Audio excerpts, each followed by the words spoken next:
Tu termines meilleur buteur cette saison en Star League avec 241 buts. Et donc tu es désormais le recordman de buts marqués en Star League sur une saison.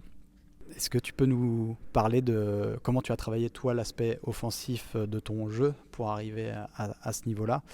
Quelles sont tes forces et comment tu les exploites? Et si tu pouvais nous brosser 3 axes majeurs sur lesquels tu as travaillé pour atteindre ce niveau.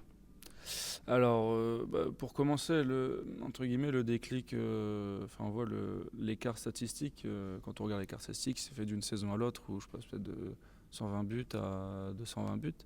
Il y a pas mal de facteurs qui sont entrés en compte. Et on a rajouté les penalties. J'ai encore un an de plus d'expérience, donc c'est quelque chose d'important aussi. Mais aussi, c'est entre guillemets l'écart de travail ou de progression, il n'est pas si marquant que l'écart statistique, vu que entre guillemets, j'ai essayé de me construire plutôt pas trop vite, dans un sens où j'ai voulu me construire pas que dans le tir, pas que je voulais aussi être un joueur qui pouvait faire des passes, qui pouvait créer pour les autres. Donc entre guillemets, le handball, c'est un sport où il y a manqué de statistiques pendant un moment. Là, on commence à s'y mettre un petit peu. Donc, c'est peut-être des choses qu'on voyait pas il y a 2-3 ans. Le nombre de passes décisives, on les voyait pas. Donc, je pense que c'est quelque chose c'est top que ça soit arrivé. Mais entre guillemets, j'ai essayé de me construire. Mes coachs aussi, ils m'ont essayé de créer des progressions entre guillemets sur plusieurs axes. Surtout sur plusieurs axes offensifs. Défensivement, au début, je défendais pas. Après, je m'y suis mis à défendre. Bon, maintenant, je suis plutôt un défenseur correct, sans vouloir être trop prétentieux ou quoi que ce soit. Mais il y a beaucoup de la progression. Elle doit se faire.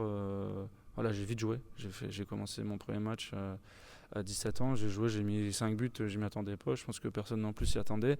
Et après, j'ai moins joué parce que les professionnels sont revenus. Et c'est pas pour autant que je me suis frustré. J'ai continué de bosser tranquillement, de continuer de... Voilà, et moi, je me souviens avec Patrick Arnaud, il me disait, tu vas pour tirer, quoi que tu fasses, tu vas pour tirer, et après tu prendras les décisions. Et je pense que c'est comme ça qu'il faut se construire. Et moi, j'ai mis aussi peut-être un peu de temps des fois, j'attaquais plus pour faire la passe que pour se construire. Donc c'est un travail entre guillemets que j'ai fait avec les 4 coachs que j'ai eus, Tariq, Franck, Arnaud, Patrick.